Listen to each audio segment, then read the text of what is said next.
नमस्कार, स्वागत है आपका देश की बेटियों को समर्पित हमारी इस खास पेशकश में। मैं हूं आपके साथ मीना शर्मा। पिछले साल 15 अगस्त 2015 को जश्न आज़ादी के साथ शुरू हुए बेटियों को समर्पित हमारे इस खास कार्यक्रम में गणतंत्र दिवस के मौके पर एक नया इतिहास कायम किया है। सरकार ने हमारी गुजारिश पर 100 बेटियों को गणतंत्र दिवस समारोह पर विशेष मेहमान बनाया।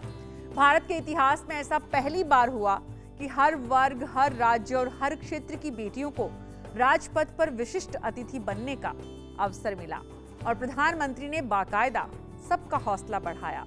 हम देश की सभी बेटियों की तरफ से महिला एवं बाल विकास मंत्री, प्रधानमंत्री, रक्षा मंत्री को धन्यवाद देते हैं कि उन्होंने राजपथ से लेकर मन की बात में हर जगह बेटियों का सम्मान बढ़ाया।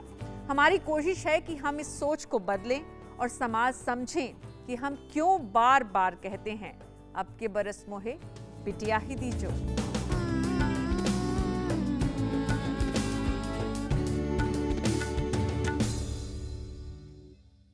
देश के हर हिस्से से बेटियों को तलाश कर हम आपके सामने ला रहे हैं और उन सब को एक मंच पर लाकर हम बार बार ये बताने की कोशिश कर रहे हैं कि जब जब बेटियों को मौका मिला है, अवसर मिला है, उन्होंने साबित किया है कि वो किसी से कम नहीं है। एक बड़े एक्सीडेंट के बाद हरियाणा की बेटी किस तरह से डॉक्टर्स ने मात्र 10 मिनट का मेहमान बताया था, जिसे उसने अपनी जिद से न सिर्फ मौत को हराया बल्कि बॉक्सिंग के क्षेत्र में एक चमकता सितारा बनी। आज के एपिसोड में देखिए लगातार 4 बार नेशनल में गोल्ड जीतने वाली अंबाला की छोटू लौरा की कहानी। किसी काली अंधेरी रात के बाद चमकती सुबह से कम नहीं है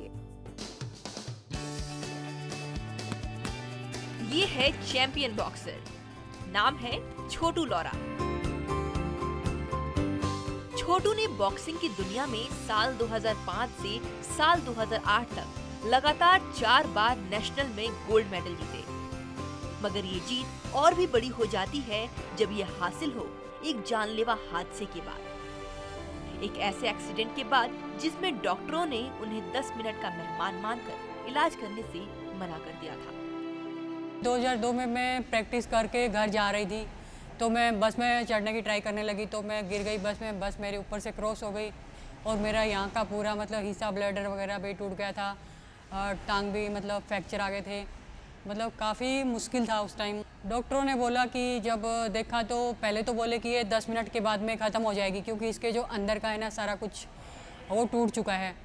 फिर 10 मिनट होने के बाद में भी मैंने डॉक्टर से बोला सर मुझे बहुत दर्द हो रहा है, आप एक इंजेक्शन लगा दिए, मैं अभी तो मरने वाली हूँ नहीं। बोले भैया हम ऑपरेशन नहीं कर सकते, ऐसे कुछ हो गया जैसे कोई मर जाता है तो हम मतलब सारी रिस्पॉन्सिबिलिटी हमारे ऊपर आती तो हम ऐसे नहीं कर सकते।